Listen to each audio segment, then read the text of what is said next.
Advice দিতে পারি আমরা দিতে চেষ্টা করেছি, যেমন স্থানীয় সরকারি প্রতিনিধিদের এটা আপনার বাতিল করা, প্রশাসক নিয়োগ করা এবং আপনার ওই সিভিল এবং পুলিশ প্রশাসনে কিছু বদল আনা, ডিসিএসপি বদল আনা, এগুলো নিয়ে আমরা ওনাদের সাথে আলোচনা করেছি। নির্বাচন কমিশন পুনর্গঠন নিয়ে রাজনৈতিক দলদের সাথে আলোচনা এবং আর কি হতে পারে সেগুলো নিয়ে আলোচনা করেছি এবং ওনারা মানে আমাদের বিশ্বাস ওনারা খুব সুন্দরভাবে ইন্টারিম সরকারের দায়িত্বগুলো পালন করছেন এবং দেশকে খুব সুন্দরভাবে ইন্টারিম সরকারের মাধ্যমে যা ওনারা যেই জায়গাগুলোতে ইমিডিয়েট সংস্কার দরকার, যেটার মাধ্যমে একটা গণতান্ত্রিক নির্বাচন দেওয়া যেতে পারে, সেই ব্যবস্থাগুলো ওনারা শীঘ্রই করছেন এবং করতে থাকবেন। যেহেতু আমাদের সাথে আলোচনায় রত আছেন, তার মানে সব কিছু ইনশাআল্লাহ আমাদের কথা শুনেও মানে আমাদের কথাটাও ওনারা শুনবেন, অন্য সব গোষ্ঠীর ইম্পর্টেন্ট আপনার স্টেক হোল্ডারদের কথাও তার মানে ওনারা শুনছেন। সবার কথা শুনে যদি এই ইন্টারিম সরকার আগাতে থাকে, তাহলে আমাদের বিশ্বাস এই ইন্টারিম সরকার সামনেও সব সুন্দরভাবেই কাজ করবে।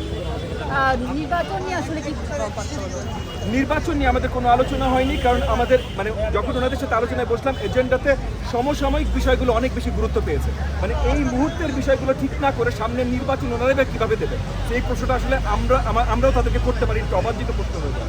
তো আমরা ইতিমধ্যে কী করা সব নির্বাচন রিলেটেড আসলে অল্প একটু কথা হচ্ছে নির্বাচন কমিশন, যে নির্বাচন কমিশনটা কীভাবে ঠিক করা যেতে পারে এবং সেগুলো সংলাপ নিয়ে কথা হয়েছে।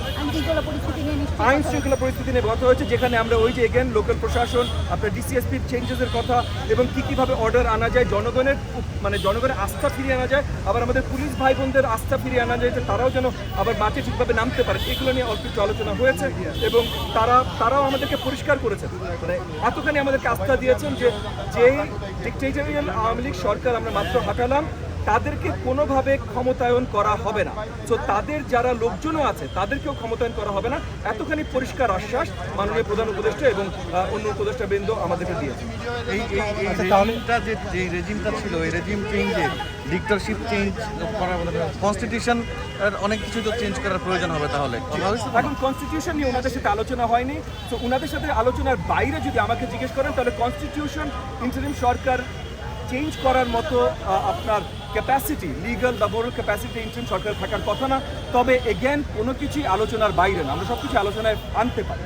তবে এই মুহূর্তে আমার মনে হয় কনস্টিটিউশন নিয়ে, যেহেতু নির্বাচন নিয়ে কথা বলে এই মুহূর্তে খুব তাড়াতাড়ি হয়ে যাচ্ছে, তাহলে কনস্টিটিউশন নিয়ে কথা বলা আসলে অনেক বেশি তাড়াতাড়ি হয়ে যাচ্ছে। না, কনস্টিটিউশন যেহেতু সংস্কারের কথা বলা হচ্ছে অনেক কিছু, কনস্টিটিউশন মানে সংবিধানে অনেক এলিমেন্ট আছে যেটা একটা সরকারকে ফ্যাসিস্ট তৈরি করে, অনেক এলিমেন্ট আছে, আপনি জানেন 42 বা 55। তো এটা তো ভেরি ইম্পর্টেন্ট। না, এই জিনিসটা হলো কনস্টিটিউশন যেহেতু একটা সিক্রেট ডকুমেন্ট, কনস্টিটিউশন মানে প্রত্যেকটা নাগরিকের সাথে স্টেটের কন্ট্রাক্ট, এই কন্ট্রাক্টে প্রত্যেকটা নাগরিকের ম্যান্ডেট না নিয়ে করা সম্ভব না। ইন্টারিম সরকার আমরা একটা ইমার্জেন্সির ভেতরে, মানে আমরা অলমোস্ট ডক্টর মোহাম্মদ ইউনূসকে আমরা সবাই রিকোয়েস্ট করে হাত চেপে ধরে আমরা নিয়ে এসেছি যে আপনি আমাদের সহায় হন, আপনি এসে এমন একটা সরকার বসান যে সরকারের মাধ্যমে আমরা অর্ডার ফিরিয়ে আনতে পারি। সো তাদের উপরে এই ধরনের প্রেশার দেওয়াটা আমার মনে হয় তাদের প্রতি অন্যায় করা। আপাতত কিছু সময় প্রয়োজন। জি, আপাতত সময় প্রয়োজন।